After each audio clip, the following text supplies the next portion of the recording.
Hi, my name's Adam. This is for the Cool Verse. I just want to explain a few things. This is not my normal video, but I wanted to touch on a few things and clarify why I don't like Brian Shapiro. I just loathe the man. He mocks people, he belittles them, and he acts like the truth is something to be allergic to. So let's, touch on a few things very quickly. When it comes to the Renee Good and Alex Preddy situation, the few things Brian likes to leave out is that these governors and these mayors, these Democratic ones, had they allowed the ICE to go to the jails and get the criminals from there, the violent ones, and they had to go into the public, they didn't let the police do their job by crowd control with the protesters. You would never have had an Alex Preddy or a Renee Good had the police been allowed to crowd control. No one's saying the protesters couldn't have been there around, doing whatever they were doing. But you wouldn't have had Renee Good in the middle of the street. You wouldn't have had Alex Preddy doing the things he did. So Brian needs to stop lying about that. Okay, he acts like it was just like, oh, hey, man, we're just going to pew, pew, pew. No, they didn't do all that. All right, I watched the video from every angle when it comes to Renee Good. She definitely hit the guy with the car.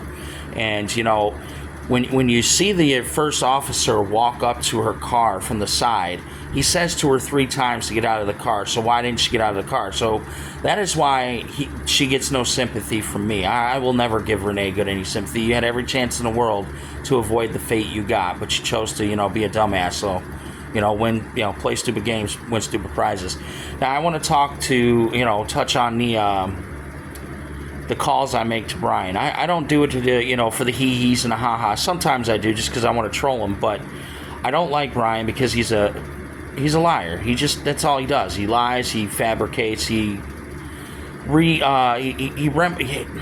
doesn't present the truth the way it really is. He wants to modify it so he can be like Orange Man bad and all this other nonsense. So when I called in the last time to Brian, he didn't like it too much because I brought up his parents, okay? And it's not to attack his parents. I feel terrible for these people. It's because Brian sold their house from up under him to pay back a loan shark that he was indebted to for his gambling and his degeneracy. When his sister was dying and in the hospital, his girlfriend not only gave Brian money in the thousands, but she also paid for his parents' hotels, their food, their rides to and from the hospital. And Brian, all he did was belittle this girl and treat her like she wasn't even human. He treated her like a dog. And then Brian's got the nerve to talk about misogynistic behavior. Well, Brian, let's talk about you sliding into Rachel's DMs and saying the horrific things you've said to her, or the things you say to other people in their DMs. You're pretty misogynistic, dude. You're really just a giant fucking asshole with a god complex. And and then you get on your radio show, guy, and you lie about it. Okay, you take a giant piss all over it, like, oh, I don't do any of that. That's not me. Yeah, no, dude, that is you. That's what you do. So that's why I go as hard as I do to Brian, because he never ever critiques the left. If you ever watch any of his videos, if you can stomach it, he doesn't critique the left. I mean, we just watched some stuff tonight on Cool Vic, and the whole time, I think it was with David Pakman, all they were doing that whole time was sucking each other off. That was it. They were circle jerking the whole time. And it's just disgusting, because neither one of them was being honest or truthful or factual. They just want to sit here and be like, oh, a lot of the violence comes from the right. It's been seen time and time again. Yeah, I haven't seen anyone from the right unaliving anybody. I haven't seen that. So, unless they can point that bullshit out to me and, then maybe I'll be like, oh, well, hey, oh shit, look at that. No, there's been none of that. The other things with Brian is that he is a simp. Okay, he simped for Sarah, and the reason he got butthurt about Sarah and he got her off the next moderation gig at his next 10v1 is because he wouldn't white knight for her. He was mad because she wouldn't white knight for him at his last 10v1 when he was up against a 21 or 23-year-old dude that absolutely wrecked him. So with that being said, it's just like, Brian, what are we supposed to do with that, dude? All right? So he got real butthurt because he thought Sarah would be an ally. Well, no, she was, for once, kind of being fair. I've watched some of Sarah's stuff. It's not that great. It's all right.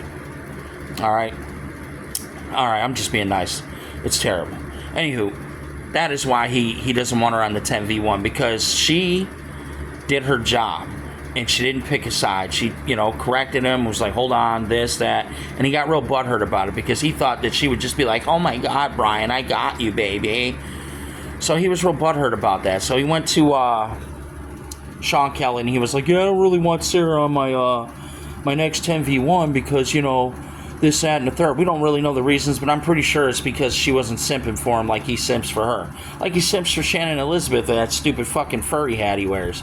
I like the new hat, though, so look at him trying to be manly, getting that low T status off his ass. Well, that's never going to wipe off, bud. That is never going to wipe off. Anywho, this is just a number of things I can go over with Brian and these guys. They're all scumbags, okay? He's got Trump derangement syndrome like no other, I don't know what else really to say. I mean, I got so much. I don't want to drop too much here because I'm going to be making some videos. Stay tuned because I think I'm going to start doing maybe some AI videos with me and Brian's calls and see how that goes. I'm going to tweak it and see how it goes. I don't really know how to do the AI thing, but I'm working on it. I'm learning things. Stay tuned, though. Like, share, and subscribe, and I don't know what else to say really at this point about Brian. So annoyed with the dude. He's real quick. I know I said what I said about like, share, and subscribe, but the thing I'm going to touch on the empathy thing real quick because I don't want this video to go on too long. But the empathy thing with Brian is he has no empathy. He didn't give a shit how it affected any one of us that Charlie died. All right, right after Charlie died, and he's calling Charlie a POS, and that dude that he's talking about, Hunter, the one that was standing there talking to Charlie, he wasn't traumatized. That dude was making fucking phone calls and shit. I watched it. Okay, I saw it. These peepers right here. That dude was making phone calls. He wasn't traumatized. Brian's so full of shit, all right? And I just want to touch on the Erica Kirk thing one last time, and then I'm going to end this video because I'm already going to up to 8 minutes, and I don't want it to be that long. Erica Kirk doesn't got to explain herself to anybody. She doesn't need to justify how she grieves to you, me, or anybody. Not Candace, not Brian, nobody. She's trying to put on a strong face because she has to run her husband's company. So when Brian's like, oh, well, why was she talking about this and that and the merch and blah, blah, blah? Because she has to run a business and she's trying to show the public, like, hey, yes, we're going through this tragic thing. I lost my husband. We all lost a good man. But we're still going to carry his vision. We're still going to push the company forward. We're going to keep that dream alive that Charlie had. And that's what Brian can't stand. He can't stand something that means something because he has no substance. He wouldn't know what a substance is even if you injected it into his veins. But thanks. Like, share, and subscribe. My name is Nadomska. Check me out.